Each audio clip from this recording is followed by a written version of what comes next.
You're listening to Nuhaus Knows, where homeowners go when they need to know. I'm Zach. Who's a little nervous I'm today. a little nervous because I just run to.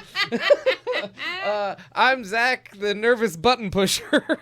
And with me today is your host, Rob Platt, Professor Nuhaus, with my faithful sidekick, Ralph. Aaron Michelle. And John the Builder. Yeehaw! I don't like that look you gave me while you said that. Yeah, I was more I just ominous. can't wait right now. Yeah, that was definitely. And let us say our subject matter today is going to be kind of interesting because This we're is the putting Zach most- on the mic as a person with knowledge of this particular thing. And this is the most excited I've ever seen John. Yeah, John is excited. He does get excited because Zach He's pokes- doing a little dance right Yeah, now. Zach pokes the bear. So with nuclear John, physics, go for it. and John is able to poke back now, and this is great because Zach can't hide behind his little board now. So I'm gonna start this by reading my little thing that I typed up just to lead you guys in. So recently, first of all, I will say I hate the news. I don't watch it because it gives me hives. And so I'm going to do a promo that I'm not getting paid for. I get something called the 1440. It's emailed to me every day, and it is news with as little bias as possible because nothing is without bias. Yeah. But it is blurbs. It is purely headlines. I wouldn't say purely headlines because they go into things, but they try and stick it to as much fact as possible without opinion. And this is what they have been giving me for the last week, is talking about the recent judgments from the real estate world. So there have been two specifically. The most recent is a $1.5 million real estate agents have agreed to pay $418 million over 4 years to settle a group of cases nationwide. These cases accuse them of artificially inflating their agents' commissions, and this comes after another decision finding the National Association of Realtors and Big Residential Brokers liable for $1.8 billion in damages for conspiring to keep home sales commissions artificially high. The reason we want to talk about this is because basically we're hearing about it everywhere. We've heard a couple of other builders have mentioned it. We've heard it, in mutterings in grocery store lines. And our clients. Yeah. It's so the reason that we're putting Zach in the hot seat here is because It's convenient. that too, because he's here and he's our producer and he's usually putting us in the hot seat. But this is the world that he knows and that he came from. He was a realtor for a very long time. And so we think, and he is very even-handed about the industry. And so we wanted to kind of pick his brain on what his opinions are because he can see both sides. So as the frog in the pot, Can you feel it getting warm? do you want to leap out of the pot or is the water feeling good? Tell us. So, to go into a little bit, yes, I was a real estate agent for a few years. I was even considering going back into it. I was on track to go back to being a part-time agent. I had an accident that kind of made me reassess everything in life. And that ended up changing pretty much everything. So I'm not pursuing that again. And one day I may, but Depending on your answer today, if they'll let you back. Yeah. We will. depending on if I'm ever let back into any brokerage. But I kind of started looking at things and realizing that it's the housing market's just it's insane.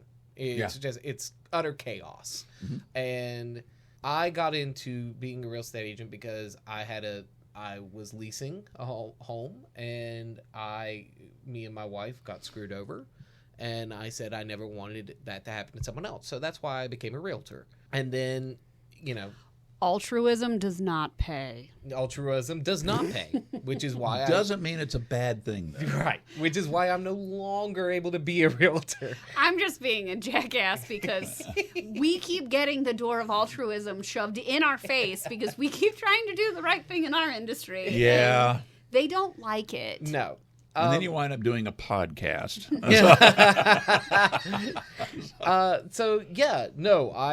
this came down and it kind of cemented I'm not going back in. Like, I mean,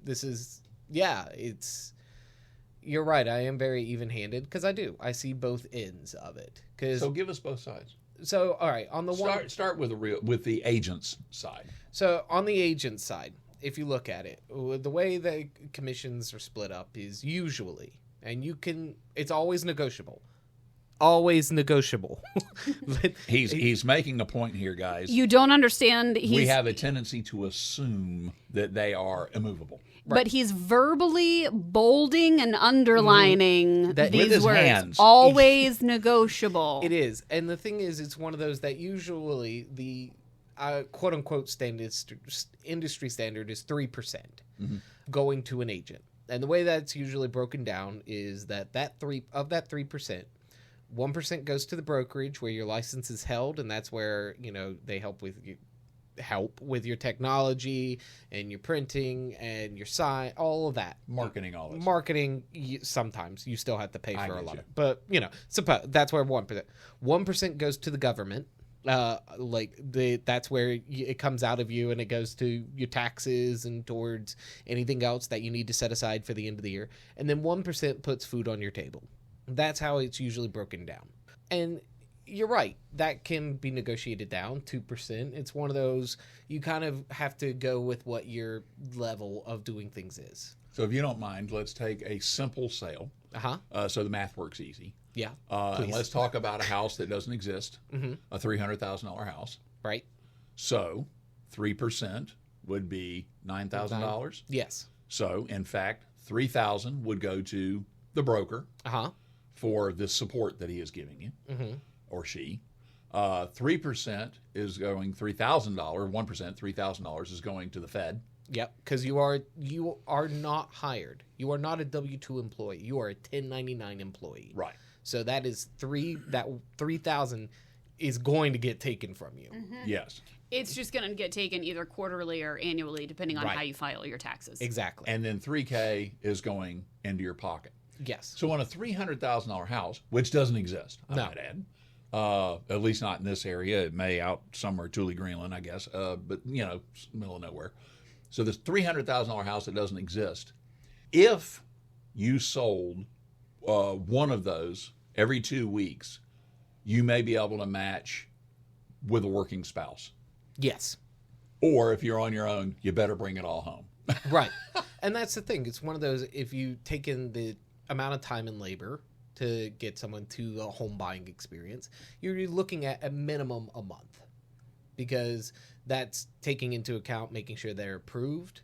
That's taking into account making sure that their paperwork is ready, and then finding the home, putting the offer in the home, getting it accepted, getting through all of the due diligence periods and all the periods that need to go through for inspections, and then finally getting to the closing table. So let's say it took you, on average, would it be reasonable to say that it took you 4 weeks from start to finish with a client? That's what I would consider, a good client. That's why I'm saying you're having to take all the driving and all the calls and all of that into account, but you're working with other clients at the same time. Yes. So my work hours, I was working maybe 70, 80 hours at a time, because I'm doing all of it all at the same time.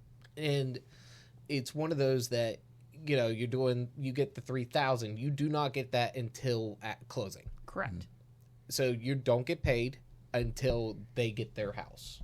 And so I understand the 3%, because it makes sense when you break down the numbers like that. Because when you see 6%, that's the sellers, the people selling the home. 3% goes to their agent, and then the other 3 goes to the buyer. That comes out of the price of the home, the take home of what the person selling the house would get. So if you're saying $300K home, and they're the 6% commission to be split between 2 agents, that's $18,000. A lot of people think that $9,000 I get to take to the bank and I'm all fine and dandy. That is not the case. Not always. Right. Because sometimes you do have things where it's like you have to pay into the brokerage a certain amount, and then you get 100% of your commission. That gets reset every year. So I may, if I've paid off all of my dues, I may get $6,000. But again, I'm still spending all of that time and energy. This may be a rabbit trail question, so edit this out if it's garbage. But why the hell do we have brokerages? Like, what is... So, okay, that is a little bit of a rabbit hole question, but the simple answer is that a brokerage is... If I was an individual agent, right, I would also have to be suddenly responsible for holding things like your earnest money and holding all of these different things that you give to me. A brokerage, I can ask my brokerage to hold to it, and they have the insurance. They're there to help with any legal issues that come up, any insurance questions that come up, to make sure that the money is kept for the right places. Even if you ask the lawyer to hold on to it or anything like that, they are there to make sure that the money is kept in that way so that there's no excess, and they have to go through extra training to be certified to be able to do that. That's a reasonable response. I mean, previous episode we were saying ask why. That was a good why. But then again, for the cost to homeowners and sellers to ask an additional why, a follow-up why. Mm-hmm. Why doesn't the bank do that free of charge? Why are we paying an additional thing when we're already paying a bank to get loans, and we're paying for their services, and they're making profit on... They want this house to be sold because they want the profits from a loan. Why aren't they doing earnest money and handling this so that somebody else isn't making additional profit and increasing costs? The brokers are there to protect the agents, really. That's kind of more what it boils down to. So if something like Aaron is discussing was possible, we would diminish the need. In other words, I was going to ask a question in line with that, and that is the process artificially complicated? Could it be streamlined? In other words, are there people doing redundant things? We've got a broker who is holding money and has this rather complex, obvious administrative structure and banking relationship. We've also got the banks in there that are dealing with money and who's going to exchange and move money where. They're actually holding the money. Mm-hmm. Then we've got a closing attorney who comes at a cost to usually the buyer. Negotiable, but yeah. But what's interesting is they work for the bank. They do not legally represent either one of them. They represent the bank. Right. And to answer your question, I don't think so. I don't think it's been artificially complicated. Mm-hmm. I think that it is a complicated process because of the amount of... It used to be much easier. I'd much rather... Listen, I am all for the days where we were like, here's a pig. Like, take that. I long for that. But when you get into it, all the pages and documents you sign and all of the legal know-how, the real estate agent's job is to make sure they understand the legal jargon and they know what everything means so that they can explain. The real estate agent is the representative. They're the advisor. Mm-hmm. The brokerage is there to make sure that A, the realtor's doing their job, and B, making sure that if something comes up, they can help the realtor make sure that make sure the realtor is okay in terms of, like, if someone accuses them of discriminatory practices. Mm-hmm. The broker is there to help look at it and make sure that either A, if it's true that realtor can't do it anymore, or B, you get jettisoned into space. Yeah. Or B, they make sure that the realtor is represented in some way and isn't left to their own devices trying to figure it out themselves. The process itself is hard because of so many documents and so much legal jargon that's in there. It's complicated. Now, I always said, someone who was like, no, I'm going to do it myself. Good for you. If you could do it yourself and still feel like you got a good deal and still feel like please do it. It's the same thing with fixing your house. If you know how to fix your plumbing, by God, do it. Don't call someone else to do it. Save yourself that trouble. Being a real estate agent is the same way. If you can buy a house and make sure that you've checked all the processes, you've gone through all the inspections, you know all the legal jargon, so you're not ended up having to pay an extra $10K for some stupid reason, do it. I'm never going to tell someone that they have to get a realtor. Interesting. You beat me to my question. I was going to ask you about that. Ask it anyway. I had one. Ask it anyway. But no, that was my question. Do I really need a realtor? I will say... I know it's broad, but No. you know where I'm going. Yeah, I will say that if you don't know, yes. Because you don't know what you don't know. And most people don't know what they don't know. Exactly. And that's the thing. In most situations, I would say yes. Now, if I decide in 25 years or so that I'm suddenly going to want to buy a house, I may not decide I need a realtor. I may decide to do it myself. Of course, because you've got you training. have the knowledge. Because I went, I did all my training. I went through the classes. I got certified. I took all the regular stuff. But that's because I know it.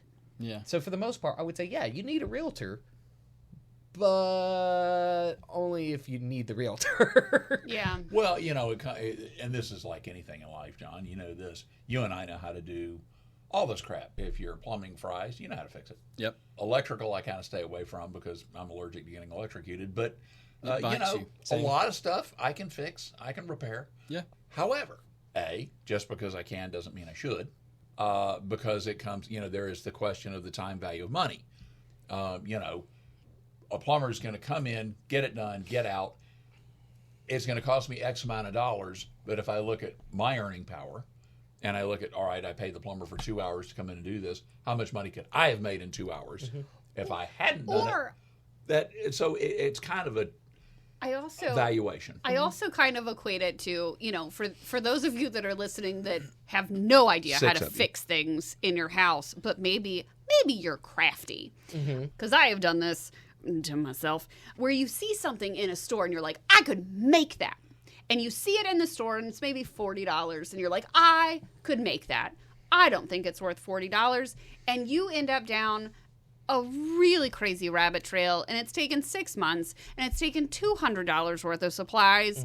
And yes, you made the thing, and you have some pride in yourself because you made the thing, but you spent 5 times what the thing would have cost you if you had just bought it in the damn store, and it took you so much longer to actually make the thing because you had a learning curve.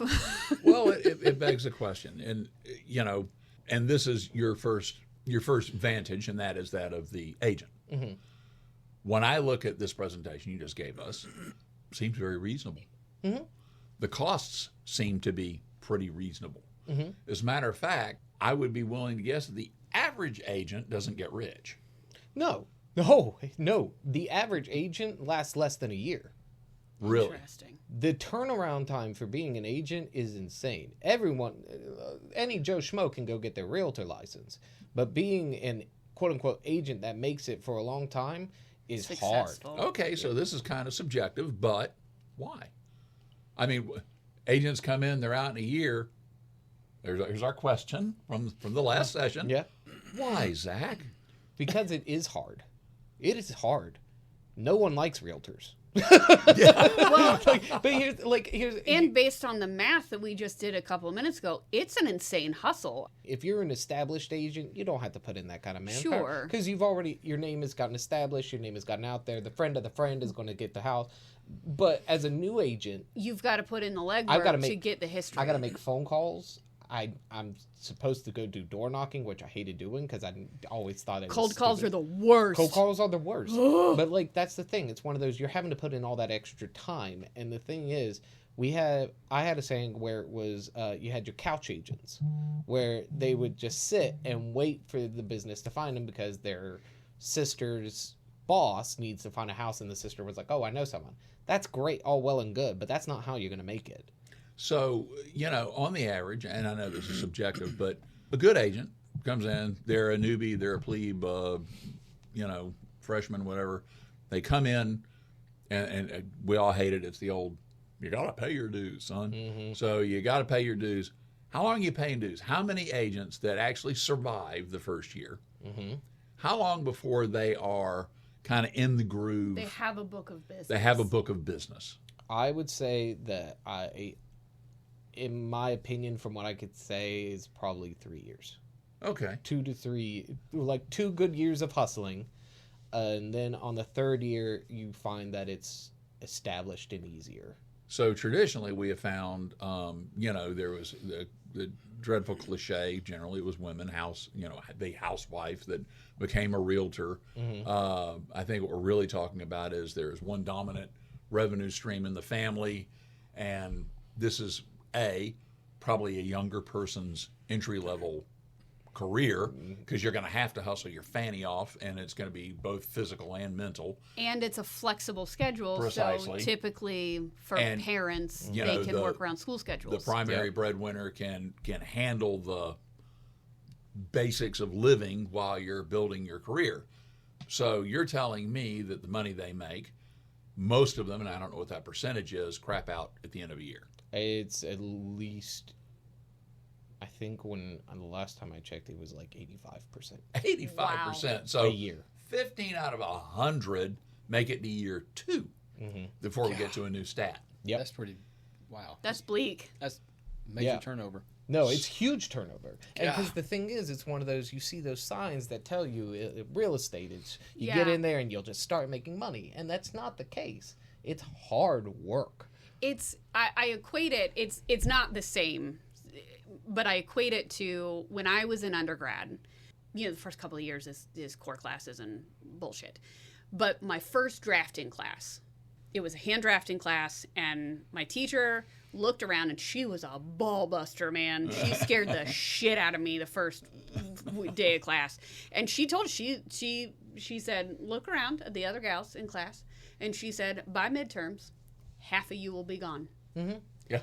And I was like, oh God, I hope that's not me. Because that's how my brain works. Anytime anybody says that, Yeah. I'm like, what did I do wrong? And she wasn't wrong, because most of the girls that got into interior design thought it was interior decorating because they watched way too much of the TV shows, and they took it hook, line, and sinker, and they didn't understand what interior design was, which is a whole other rant. And when they got into the rigors of what our program actually was, they realized how hard it was, and they couldn't cut it. Right. And we lost half of our class by midterms. And that's the thing. It's one of those, it's not easy money. Nope. Like that's why I'm on that side of it. It is like it's respectable. Now, and like For the ethical person. for the ethical person. All right, let me ask a question to that end. And we're getting We're close. going to go over on this episode, because Yeah. I Maybe think a little it's bit. interesting. But what could improve the survival rate for agents? Is there something the broker could do? Is there what could be done? Is there better preparation in the education? So a lot of there. I'm not going to name names because they will come after me. I know that for a fact. I'm taking your payroll. Hey, I'm just, They will come after me hook line. So there are brokerages that do spend time teaching their agents and requiring them to do entry level classes and do coursework and things like that to try to help them, that do seem to care about them succeeding as agents. That's a good thing. Yeah. So there are brokerages that do that. And then there are some that don't care. You're just another name on the wall. They've built in You're the a cog. attrition. Yeah. I think the only thing that would help the sustainability is if the people knew about upfront. It's the only way to More because transparency. you can spend $800 to become an agent. Right. And in the grand scheme of things, you're like, oh, the thousands I'll make from home sales, that's $800. I'll make that up real quick. If you know from the get-go how hard it is. It kind of sounds to me like the same scheme of house flipping. Yeah. We can flip houses and make a fortune. I call being a real estate agent one of the pyramid schemes that work. Yeah. Because it's true. You have this build down kind of way of things working, and the pyramid schemes in this sense, not necessarily in the negative content. They are no longer called pyramid schemes. They are multi-level marketing. Right. I think the Just only saying. way to help Just saying. cut down the amount of turnaround for agents is to just show people how hard it is from the get-go, because it does seem like it's a lot of the sitting and waiting and your friend is doing this, blah, blah, blah. Those are your couch agents and your agents that are... Manage expectations properly. Right. So you've given this perspective. Uh-huh. What's the other? All right. So, so the other perspective is that there are agents out there that do take advantage of the system.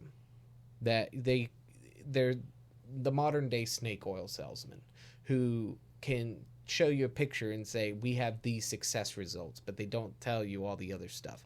The ones who go through and say, well, we can list this house for 2%, but they don't tell you that no marketing will go into that. That nothing, your house will sit there and you'll have to end up paying money. So if they do if it, you negotiate your price down, you may be negotiating your service level down. Exactly, because you can only afford. If John is only giving me 2%, but Robert, you're giving me 3%, where am I more inclined to work? I would say you may tell John to stick it. No, I'm going to say, sure, John, I'll work on that. You get 10 hours a week. I'm going to spend 30 with him, because of that 2%, that 2% then is going to have to get divvied up to those 3. And that's not necessarily a bad thing, but it's the agents who take advantage of that. that don't disclose it. Who will say, yeah, I'll list for lower. That's fine. But to help with that, I'm going to drive your house price up. So if this house that is $300,000, well, I still want my $3,000, so I'm going to say it's $450,000, and I will only charge you 2%. That's where we get into this issue. Is the people who say, sure, I'll only charge you 1.5%. That's 1.5%. Sure, I'll do that. That's it. No, of course. 3% is ridiculous. Your house looks to me like it's about $600,000. And I can make that happen because of the other comps around it. I'm using comps as a quote. But really, your house is only worth $400,000. So really what we're getting to is that it's not just house flippers, it's not just hedge funds, but it's also these unethical real estate agents that are driving up property values. And the hedge funds and the flippers are a major part of it. Don't get me wrong. But they're the ones that are giving them the comps to use to be able to do that. Right. To be able to artificially inflate the sale price. Exactly. And that's what this came to, is them saying, yeah, of course, no, we'll only charge you this much, but we're going to drive those house prices up. So that we can still get our commission. Well, this brings us back to another frickin' challenge. Hold on, John, what did you say? I have a question. Okay. So what? No, it's related back to what you were saying. I was just thinking about the brokerages and how all that works, but I'm trying to think of the right way to phrase this question, because I don't want to come off like we'll get sued. You know what? Go with yours, and then we'll come back to me because I want to phrase it the right way. Okay, think it through. Go with yours. What it's bringing us to is, on the surface, this is theoretically a victory for the consumer. That's the way this is being presented. As we have said time and again, every solution breeds new challenges. So yes, you said right out of the gate, because that's what this is telling me. This, and guys, I'm pointing to the summary of the judgment. Oh, fees are completely negotiable. That's kind of a loss leader. Not really. It still comes back to making an informed decision. Yeah, they're negotiable, but the price you pay for the negotiation in an honest world means you are probably negotiating down your service level. Or you're negotiating up the sale cost of your house, depending, and this is all relative because it depends on, did you get someone ethical or not? Right. And one of the big things to go for is that one of the discussions that's happening on every single realtor forum right now is, how do we still argue 3%? Like, how do we still say 3%? And I'm saying, yeah, they deserve 3%. They do put in the work, but that shouldn't drive what your house is worth. If you come to me and say, I only can do 2% because I need that extra funds, I, as a realtor, should go, okay, you know what? That makes sense. Let me still put in the same kind of quality work I can. Some things I may have to cut just because, I may not be able to afford to put this extra marketing in because it's coming off of the funds. But your house is worth this much. Let's get it sold quickly and let it happen. And I think you just said exactly what I was thinking is you can't artificially drive up a housing market and a housing cost just because you want your profits, because that goes into greedflation. Mm-hmm. It's about transparency and managing expectations. Right. If somebody negotiates down your percentage cost, it's about being transparent. That's how you explain the 3%. Mm-hmm. Is you go to somebody and you say, okay, I can do 2%, but this is what you give up. Yeah, and that's the thing. It's one of those, and if you're it's just like what we talked about last time, where at last episode with the electrics in the house and being electric and gas. It's okay to say that. It's okay to make a compromise. It's okay to make your choices, because if somebody, if they're informed, if somebody is walking in fully informed and they're not walking in blindly, they're making their decision. They may look at you and say, I can handle that. I can take those things. I can let my house sit on the market a little bit longer. I can take a little less marketing because I need those funds. Okay, cool. I can take 2%. Or maybe they look at you and go, oof, no, I really need to get out faster. I'll figure out how to manage it. You can do 3%. Now, think of this. If some places offer referrals, so like, let's say, Robert, I recommend you become an agent and you join the same brokerage as me. Mm-hmm. All right? Now, I go into a neighborhood and I say, these houses are worth this much. And I go up on the pricing just a little bit, but cut my commission a little bit to kind of get that pricing up. Then you go in and you're able to convince people that those prices are right, but you get 3%. All right? You get more money than me, but because you're under me and I brought you in, I get some of the money from the brokerage. You get a kickback. I get a kickback. So you've raised the cost of the homes to help him, and then you also get a kickback because he gets higher fees. Mm-hmm. So you're double dipping. Right. So and this whole case basically is saying these people are guilty of deceptive practices. They were not informing the people what they were doing. And they were artificially raising housing costs. And so we're saying if you inform them and then they make the decision, well, I'm willing to take the 2 points and I'm willing to raise the price, I'll take the chance. I'm going to make a little more money, but it may take longer to sell or whatever. There's going to be a series of variables, but it's a decision they could make. What we're saying here is, evidently in the lawsuit, they didn't have the opportunity to make that decision. From my understanding, that's the case. That's kind of the way I interpret it. Now, there's a pensive look over at John. Yeah, John. I think he's formed his question. All right, here we go. It may be a two-parter. I don't know. Okay. We're going to see how this goes. So I'm going to make it simple because I know what my idea of a comp is. Mm-hmm. What is the broker or realtor's idea of a comp? Good catch. So explain what a comp is. A comp is a comparable. So if I go into a house and it's a 3-bedroom, 2-bath home, a comparable will be a 3-bed, 2-bath home. I just want to point out that I get a lot of shit for talking with my hands, and Zach is doing a whole lot of that right now. I only talk with my hands.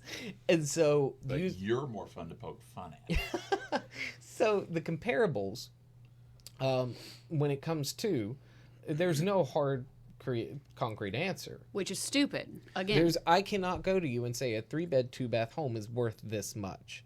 Now, there are things like you take into account the neighborhood and all that stuff that will add some value. Yeah. But those are all Location. superficial addings. And that's also manipulatable from what I've gathered. Please correct me if I'm wrong, because somebody renovates their home and the guy down the street doesn't renovate theirs, but they still put their house on the market for an elevated cost, even though their house kind of trash. Yeah, and see, here's the thing. That's one of the big things is if I go into a home that hasn't been remodeled since 1990, and they say, well, Jimmy Two Shoes down the street just sold theirs for $350. They have the same layout as me. Mine should be $350. I, as an agent, should be going in there and being like, well, They've remodeled, they've rewired, they've done everything. Your home is this much less because it doesn't have these issues. But Or- that's not really we happening haven't seen that as a reality. because realtors want their higher commissions. Or I can go, you know what? It may sit a little bit, but at the end of the day, I think we can talk about why we view this to be at this rate, and I could try to argue that rate for the comparables. And a lot of times, the people doing the appraisals had so much at the time when we had those bidding wars going on that they were like, "Yep, sign, fine." Yeah. And Which kind of made the appraisal bullshit. yeah, it made it moot. There Yeah. were home prices coming in that I was like, "There's no way this is reaching it," and it Which did. at that point, where And are we we see even this. doing appraisals? We see this all the time. We see clients that come in with a house that's in a great neighborhood, but they bought it for an obscene price, and it's a piece of crap. I Yeah. mean, it's I'm and yet because it was a 3-bedroom, 2-bath, or a 4-3 or whatever, even though it's a dog. And it's in the area of town that it's in. Mm-hmm. They purchased it for an astronomical And we also found price. funny things like, there was a walk-in closet. Well, that's a bedroom. We were using it as a bedroom. Or it's a room. One of our kids was sleeping in it. Or For it's my a, house? it's a room with a door on it, so it's a bedroom. Legally, it's not because it doesn't have a closet. My house, And an egress our window. basement was counted as a bedroom because of the way he had fixed it up. Yeah, see, that's... Excuse me. He was, So, I want to... well, hold on, John. Did you have? A follow up. Well, You had one more part. Well, I'm glad you explained that because I have these so-called wholesale guys who still send me stuff, which is BS because it's not wholesale; it's full-blown retail. But what's funny to me is they'll attach the comps. It's never comparable, No. Yeah. ever. It's Well, that begs the question, John. And why don't we have a national appraisal standard? This just drives me nuts. I'm from Florida. Florida is a little more regulatory in a lot of areas, believe it or not. And in real estate, square footage matters. 3-bedroom, 2-bath. Well, is it a 1,500 square foot 3-bedroom, 2-bath, or is it a 2,600 square foot 3-bedroom, 2-bath? That matters. I have more living space. I have more, I'm getting more value because I'm getting more floor area. Here, square footage doesn't matter, which I think is ass backwards. And then you've got the guys that step in and say, yeah, it's not really a closet. It's too big to be a closet. It's really a bedroom, and we can stick a cardboard box in the corner and call it a closet, and we can bash a hole in that wall and call it a window. So it's a bedroom. And that crap was happening. You pointed out, we've seen it 1,000 times, that appraisers are pumping sunshine out of people's butts. It's not true. And it's not. And the banks are accepting it. Yeah, and as always, of course, it's not all appraisers. No, it's it is all not. But it's one of those that even when they tried to sit down in the classes I took where they tried to explain it, sometimes the math just wasn't mathing. Yeah. Where Yeah. it's one of those, I'm like, okay, but if you come to me, and the argument is they say we have to be able to explain and like be able to debate why we said the way we did, which is all well and good, but there's no, like you said, there's no standard for it. And that's It's whoever the can make problem. the best argument. If our entire system is based on debate club, I'm sorry, please bleep that. I've been lost. But if our whole industry is based on debate club, then we're losing.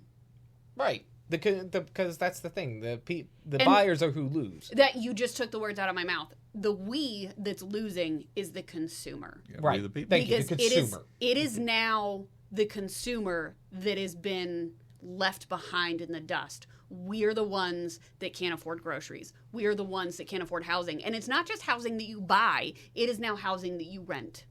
It is now across the board. Housing is unaffordable.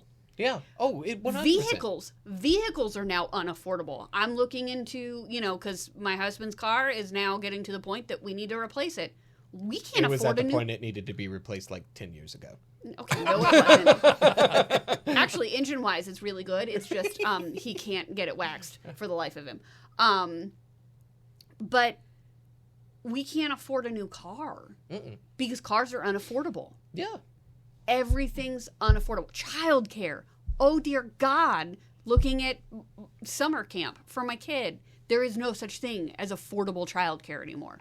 Nothing is affordable. The consumer has been left behind because of the manipulations that people in power are doing. Well, and let's point out, John, you know, is a builder, and I was a builder. You've been a builder. While you're still doing it, I think you drink, but still, you're in this situation where we respect you because you're honest. We respect you because you do a quality job, and you're not going to make us look like idiots when we refer you. That's a big deal.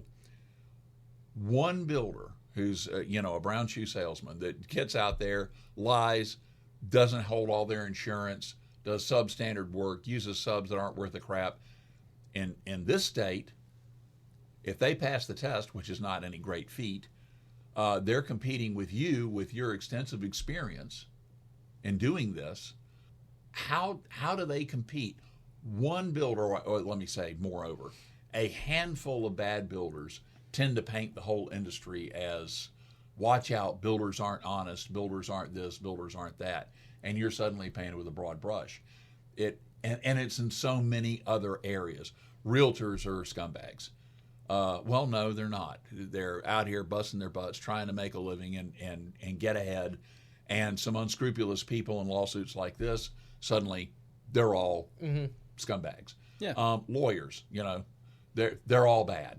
No, not all of anybody is bad. But it's amazing in our system how a handful of bad players can paint the brush for everybody. But in this case, I think they're pointing out, I did want to bring something. We talked about the 3 points. We've talked about how it's split up, how the money goes. But that's on the buyer and the seller side, is it not? Yes. So now we're not talking 3 points, we're talking 6. Yep. And it's on both sides of the table. Yep. And they're both making so the agent on each side is working as hard. And it's kind of interesting because the seller's agent is reaching out trying to find buyers, and they're marketing and doing all the stuff they do. And the buyers are searching for available product that meets their criteria and all this stuff, which is market search, so to speak. So everybody's putting in the heavy work. Both brokers are making money for doing the same thing on both sides. And the percentage they're taking depends on who they represent. So, for Yeehaw. instance, a listing, the percentage that may be taken from a listing can be taken by, let's say 25%. And then for a buying, it could be 10%. Those numbers are completely wrong, but you get the idea, because it may not be that same percentage, especially if you're on a team. That changes completely, where you've got to pay not only the brokerage, but you've got to pay your agent team that represents you also a portion of it. And then, there's a lot.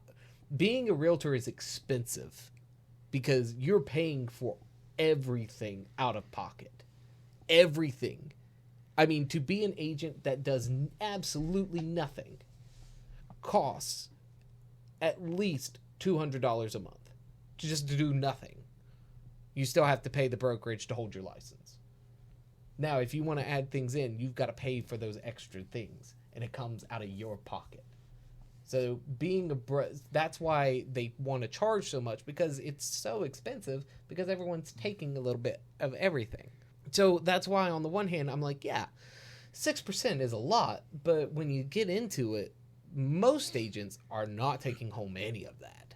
They're taking home that 1% of that. So who is? So really, government and brokerage take the most. The government for taxes and things. And the brokerage is who, if you pay of that 1% goes completely to the brokerage and whatever services they are. So honest to goodness, it sounds to me as an outside person that is not in that industry, it sounds like the people mucking things up are the bad players that are artificially driving up housing costs to make up for negotiating. And brokerages. It sounds like brokerages are either double dipping, or there's a more streamlined way that we can protect the agents and protect monies. A lot of the big brokerages are part of the problem. And there have been lawsuits recently to some of the big brokerages for those problems that are very similar to this. I'm not going to name names, but Yeah. they do, because I'll have a little red dot right here on my forehead in 5 seconds. No, What pisses me off is we got to figure out how to blame all this on John, and that's a lot of work. It is. It's like being a easier realtor. than you think. It's like being a realtor. Well, the last thing I want to say before we do wrap up, because we can, and this is a conversation we need to have more and stuff. The last thing I'm going to say is that getting your license is easy. It takes I'm a weirdo. Who That's an understatement, who sweetheart. can do things very streamlined and quickly. So I decided to get my license, and I got my license in 21 days. That is not normal. Right. I took all the tests, all of that. Usually it takes a minimum of 6 to 8 months. Right. I still say that's too fast. Yeah. I still believe that it should be a degreed position because Minimally Because of the a complexity. regulated apprenticeship. because of everything that goes into it. Now, I understand that that's hard because of the way that their pay structure works and it's not a regular salary and all of that. I understand that. But, listen, I think I'm a wonderful guy, but I should not have been able to get it in 21 days. I think I did a great job, and I worked hard for it. I studied for hours on end and passed all the tests. I did everything well. But and I you shouldn't tested have high. had the ability to fast forward the system. I should not have been, even though I did it all the right way and I didn't go cheat it. No one should be able to get their license to do something that's this complicated that easy. And I still say 8 months is still too easy. So at the end of this conversation, this whole, and guys, I'm pointing to the piece of paper. We've got the realtor judgment outline that Aaron did. This isn't necessarily a victory for anybody. No one wins here. It isn't a loss. It isn't a win. And it doesn't even correct the No. underlying why of how we got So here. what we're looking at is some kind of a group, call it a wrist slap, because we're talking about 1.5 million people paying out a $418 million over 4 years. It's basically, we see you've been doing bad things. Stop that. Right. And what's happening is, to tie it in and to end it, is that some people are saying this is a win for the housing market to stop this happening and to stop this injustice. We're going to get these evil realtors. And what they're doing is they're hurting all realtors. There are brokerages, like small brokerages and small-time agents. None of them are going to be able to survive. It's going to wipe out more. And they're not the ones that were actually doing anything wrong. And they weren't doing Which anything comes wrong. back to the handful of people that have done bad. Exactly. And these guys, Won't do any. It won't hurt them at all. they'll be fine. Yeah, they'll be fine. And so Because they have profits socked away that they can weather the storm. Don't have to worry And about so it. these small time agents and these small brokerages that can go against these big are all going to get wiped out, and it's still not going to fix the high price of housing. Because it doesn't fix the why. Not at all. It doesn't So, touch it. Getting back to our big question of why, I hope that our listeners understand what this realtor judgment actually means, that it isn't necessarily a victory of any kind. It's a flag that a bad thing has been discovered. It has been called out, and we know it's there, but this is not the end. This is just, But what do it's- we do from We here? found a scapegoat, and we found something we can put up there to appease people for another We're doing something. for another year or two. However, it is the beginning, for those of us that are paying attention, it's the beginning of an important conversation, because those of us that are paying attention, now we can ask the right questions when we are negotiating. When you are finding a realtor, if you're ready to sell your house or you're ready to buy a house, now you can ask the right questions to your realtor. Yes, you are going to have to cut off your nose to spite your face. You're going to have to put some of your greed back in the shadows. I caught that Very one. nice. Yeah, You caught right. that one. You know what? I'm impressed. I did. I was going to say thank you, that John. was really hard. And when I'm you impressed. ask your realtor why is there 3%, if they tell you that they just don't go below that, but if they break it down for you the same way I did, you're dealing with someone who's actually done their research and actually knows more about it. If they come saying, I just don't work for less than 3, they're not worth it. Honestly, they're not. They need to be able to say why they're doing it that way. And they can And explain. they can still say, I don't work for less than 3, Yeah. but this is why. Yeah, Exactly. Because I know that I will give you substandard Yes. quality. I know that I won't be able to market you properly. I know that I won't be able to give you the hours that are The necessary. attention you deserve. And that's a whole different conversation. That's a respectable reason why they don't go below 3%. And if you go in there saying, I will only get an agent for 2%, then you need to ask them, okay, I'm only willing to do 2%. And they go, okay, great. And you go, what will that get me? Or what are you doing to achieve 2%? Are you artificially raising the property value? Why are you so fast to go for 2%? Because there's a reason. And it's not necessarily a bad reason. No. But you still need to know why. Okay. Well, we covered a lot. We did. We went way over what we were talking about. I think it flowed pretty smooth in the end because we're looking at this is a complex problem, and That was there is a important. tendency to look at it and say, rah, rah, this is a win for the consumer. But in this case, not necessarily. And I appreciate you. That's why I wanted to put you in the hot seat, because I had a feeling. Well, I had a feeling Yeah. you would give an even-handed reason on pros and cons for it, and that was really educational for me to better understand it.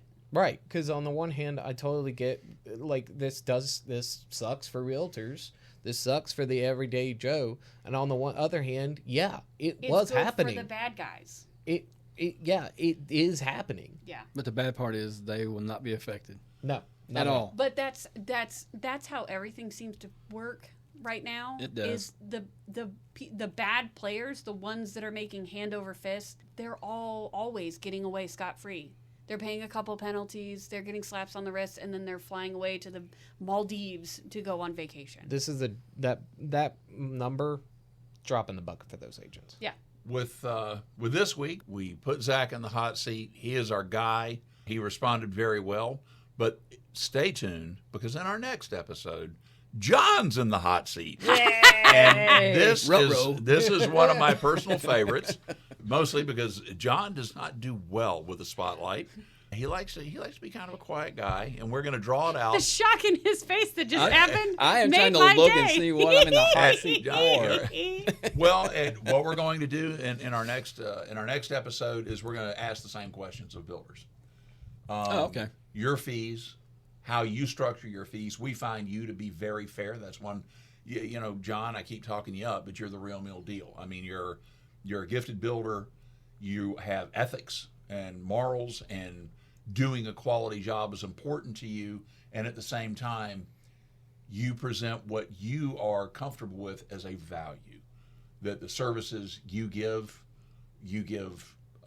with professionalism, but you've come up with a price structure that you think is fair and reasonable. Now, that's pretty subjective, but stay tuned. I think you're going to enjoy this, and I think you're going to enjoy John's answers and see how do you compare one builder to the next. And if we ask the same questions of John, are your fees negotiable?